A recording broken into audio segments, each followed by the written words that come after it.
Hey everybody, welcome to another episode of Legion Live. My name is Tim Jordan and my beautiful counterpart is... Norm Farrar. Why are your eyes squinty? I'm this type of guy I am. Oh, you weren't looking at the camera, you were looking down. Oh, is that what I did? If you put your head down, you have to... I'm still learning about this stuff, you know? So. Look, isn't that creepy? Yeah, well, kind of creepy. Oops. Turn your phone off, Norm. I'm trying. So today, we're going to be talking about shipping.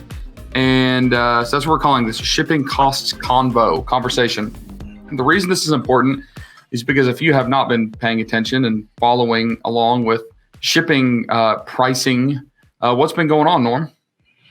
They've been going crazy. You know, they've been going crazy since last year, and I think they're going to continue to go crazy.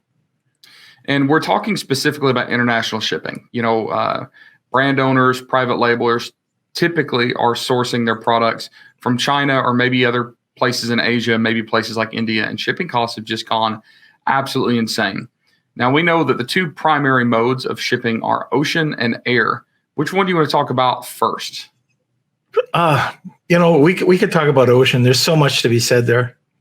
So we know that a 40-foot container from China to the U.S. West Coast 2 years ago was costing around what to ship?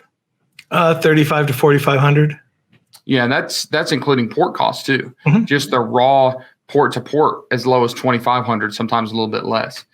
What shipping costs are you seeing right now, Norm?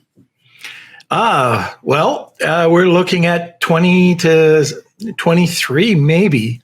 So it's expensive. So it's gone up 10 times essentially. Yeah. And that's scary because, of course, that's our cost of goods. You know, if we have a container full of our stuff and we're going from $3,000 to $23,000, we have to absorb that cost. So, Norm, what is causing this increased shipping cost? Shortage of containers. One thing I do want to bring out, though, you were talking about increased costs. Your cost of goods are going to increase. But here's just a little tip, because although the 40-foot containers are 20 to 22, the 15-foot containers can be as high as 15. So it's well worth it to get a 40-foot rather than a 20-foot to actually save some money if you've got enough product to send over. So just wanted to add that.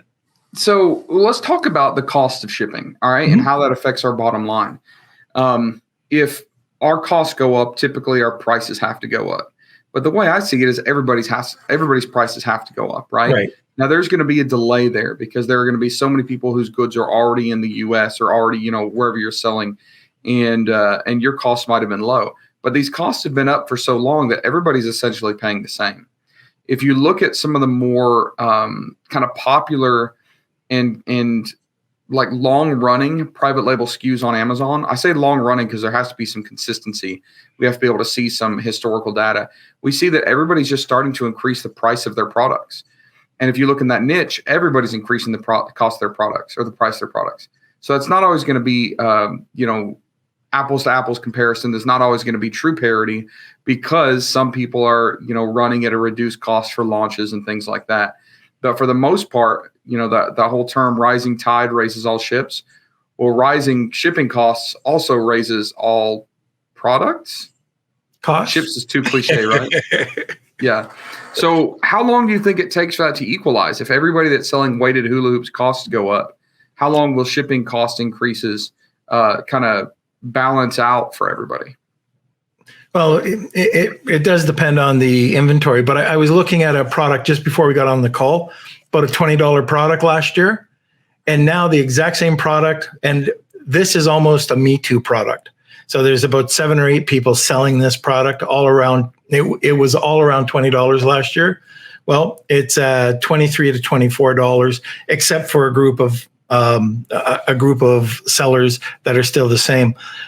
It depends on how much inventory that they have. How much inventory did they have in their 3PL before they shipped it over to Amazon? But you're right, Tim. If it's on the water and it's going to be $20K, everybody's going to have to get hit with that, unless you possibly could get it done in a different country, and sometimes that's impossible.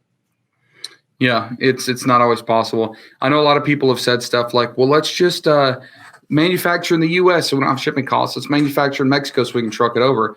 Fortunately, a lot of products just can't be made in those places. Right. They just have to be stuck in China. So you mentioned that the increased cost of ocean shipping is largely because of shipping containers. What does that mean? Why have we never had a shortage of shipping containers before? Why has this all of a sudden happened? I don't know the full answer to that. Maybe you do, but we saw just a horrific change of events with this pandemic. Shutting down everything, getting everything started up, backing up. Like the ports were backed up. They're still congested. You're over on the East Coast. You're still congested by about 6 weeks, I believe. But yeah. I'm not sure if that had something to do with it. Maybe you have more insight than I do. Yeah, well, my understanding is a lot of it has to do with port closures, right? If we look at products being shipped from China to the U.S., they're largely being accepted. There's a backlog, but there's not like a big pandemic caused reason why these products can't come in the U.S. That's not the same with Asia. And when you think about containers, most containers that are full that are leaving Asia are coming to the U.S., and a lot of those empty containers have to get back to Asia, and they're usually not full because we import a lot more than we export to Asia. Mm-hmm. A lot of the ports within Asia are not accepting shipments from the U.S., and it's all political. Remember all the political posturing and everybody saying, oh, this is China's fault. And they're saying, no, this is the U.S.'s fault because the U.S. didn't control the pandemic like China did. Well, a lot of countries, specifically China, made it a point to kind of ostracize anything coming from the U.S., right? Whether that's people, whether that's containers, whether that's products, they're saying it's unsafe. So a lot of the return shipping that was happening from the U.S. Back to Asia has stopped. So now we're stuck with all these empty containers, which is also a reason why there's a blockage at the U.S. ports. We got all these empty boxes that we can't get back to Asia. So there's a very small trickle of containers that are getting back to Asia. They can't manufacture, new containers fast enough, and it's not cost effective anyways, just for one shipment to produce a container. So literally the containers are what's causing the majority of this problem, which who would have ever guessed, right? Yeah. Yeah. And one other thing, we're talking about just the 6 weeks delay over on the East Coast. One of the things that you might want to consider too, if you do get into that container, you might want to hit up the West Coast. It costs a little bit more. You mean the East Coast? Or sorry, East Coast. East Coast. Yeah, that's my dyslexia. So, anyways, yeah, if you're going over to the East Coast, it costs a little bit more. It takes a few days longer, but it is received a lot faster. So the moral of the story is, when it comes to ocean shipping, things aren't going to get better anytime soon.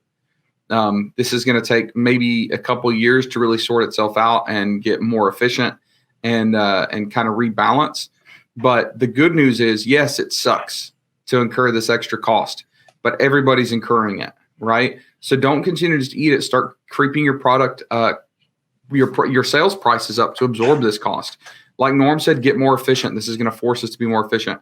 Instead of, sending a half a container because it's only $2,500, wait and send a whole container, right? That way you're at least absorbing some of that cost. It kind of goes. Do what? I was going to say it kind of goes against everything we were saying earlier, like last year, talking about, shorter shipments or smaller shipments so you can have better cash flow. Now, right now with these shipping costs, it might be better, and you've got to cost it out yourself, but a longer period of time. So you could get and afford a 40-foot container rather than a 20-foot container. And the other thing that you were talking about, how long is this going to take? Nobody knows. We're all in the same boat. Don't panic. But I do know, and these are some things to consider, Chinese New Year's is coming up. So if you don't have your orders booked by then, your product is going to be shipped out between the end of February to it could be up to June maybe. So I think you'll see a rise in cost in January. I think you'll see a bigger rise in cost after the Chinese New Year till June, and then every year, June and July, they're our highest shipping, and I think that's when it'll happen. If that'll go up again. if there's going to be any change, it'll be third quarter next year. I can't see it being any different. Yeah. Now let's talk about air shipping. Yes. Air shipping is interesting because it went up really high, and now people are saying use it. And it actually went up like significant increase prior to ocean shipping. And the reason for that was, most people don't know this, but most cargo that is flown via air from somewhere like China is actually flown in the belly of passenger planes. Now, there are dedicated cargo planes. We see them at the big airports, Atlas, and these huge 747s without windows. Those are cargo planes. But the vast majority are underneath these large passenger planes. When you're like maybe taking international shipment, you see these huge, they look like pallets that are 20 feet wide with cargo nets over them, and they lift them up and slide them in. That's the majority of how our cargo shipped. Well, obviously, when passengers stopped moving in and out of Asia, those planes stopped. I fly a lot of American Airlines, and those big international jets are just parked. They're not going anywhere. No one's flying them. The flights aren't happening. So it reduced about 70% of the air cargo capacity coming out of Asia. Right now, there's still restrictions for pilots. We have actually Norm, a member in our Centurion League coaching program, who is a commercial pilot for a cargo plane. And when they land in China, he has to dress in like a full hazmat suit and everything just to open up the plane door. Now, none of the staff of the airports are wearing anything like that, but he has to be in a full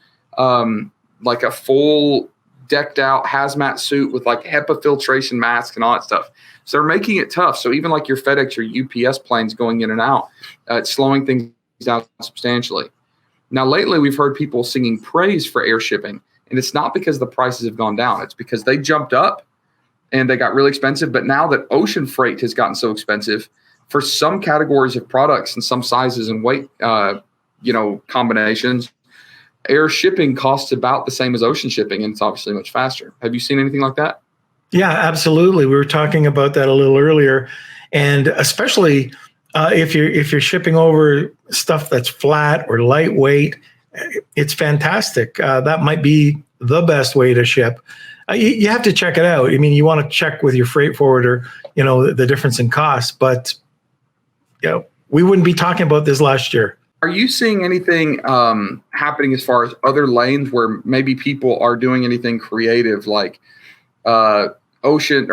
shipping by rail to a different country and then ocean shipping out of there?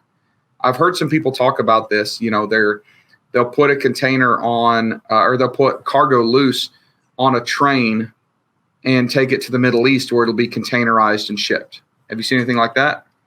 I have heard a few people talk about stuff like that. I've never experienced it, but I've heard people talk about doing something like that. And I think we have to, let listeners know that not every country has had these crazy rates. So that's why moving it from China to another country could be beneficial. Yeah, and remember, there are already creative shipping solutions in place. Like the UK right now has a train that you can ship cargo from. Yiwu, China is where it starts, and it goes all the way to just outside of London. And a lot of those are not shipped in your standard 40-foot high cube containers that are being, hard to get. A lot of those are 50-foot containers, or they're loose cargo. So long story short, there's a lot of crazy solutions.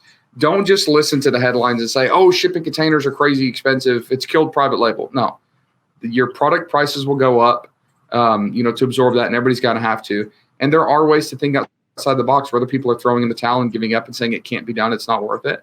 Find out-of-the-box solutions to get your stuff shipped more cost effectively, maybe than your competitors, and you have a pretty substantial advantage. Norm, what do you think about Q4? What's that? What do you think about Q4? You think the shipping costs are going to go up again in the next month or two leading up to true Q4? If I were a betting man, yes. Absolutely. Why wouldn't they? Why don't they take advantage of us more? Is that terrifying, or you just feel like every day is just a complete dumpster fire? We're used to it now. Let's carry on. Look, if you get kicked in between the legs from Amazon once, you'll get kicked in between the legs twice, 3 times, 4 times. You just got to get up, brush yourself off.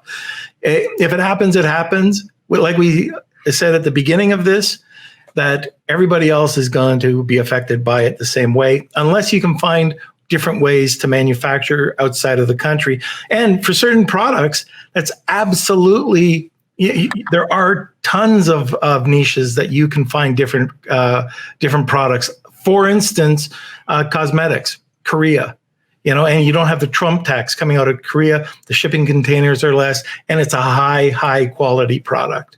So you can look around. We talked about wood a couple of weeks ago. There are or different types of material changes that you can make. Lots of different options. Yep. But don't freak out. For different products, different products that may be already in the States. I know that's kind of tough, but there are a lot of materials, and not just raw materials, but prepackaged materials that can be sold. I'm not talking about true wholesale, but there are a lot of things that can be private labeled here in the U.S. that maybe aren't manufactured here, but the raw materials are already here to get it done. So a lot of outside of the box thinking to do, but don't completely freak out. Don't completely panic. But if we had to predict, things are going to get worse before they get better. So hold on, and also keep this in mind. Those of us that keep trucking along and figuring it out, we're the resilient ones. We're the ones that are going to survive, right? If this is super easy, everybody would do it. So as other people give up and just decide it's too complex and there's too much instability, pat yourself on the back and hide a little smile, because that may just be the thing that sets you apart, because the demand is still there, right? It's not like, having less sellers and having more expensive products is going to stop sales. Wall Street's predicting this is going to be the biggest Q4 ever because of pent-up demand from last year. So even if it costs you more, if you can afford to do it, get your stuff here, get ready, because I think it's going to be the biggest Q4 anybody's ever seen. Norm, anything else before we sign off? Well, one last thing. If you're worried about the cost and you're looking at your competition, see if you can be better than them. Is there anything that you can do to improve your listing, your perception? There's lots of things we've talked about. You can go to the channel and check out other videos that we've done on perception. But if shipping costs are going to drive your costs up, well, why not even make more money by just improving a few things on your product? Absolutely. And the channel he's talking about, of course, is our YouTube channel. You can go to YouTube and check out Private Label Legion, or Tim Jordan and Norm Farrar, and we'll pop up. Lots of great content there. Also, our free Facebook group, Private Label Legion. You can find that at thelegion.group, or just go to Facebook and type in Private Label Legion. Norm, do you want to give a farewell to everybody as we log off of this Legion Live until next week? All right. Until next Tuesday at 1:30 Eastern Standard Time. We will see you then. All right. Take care, everybody.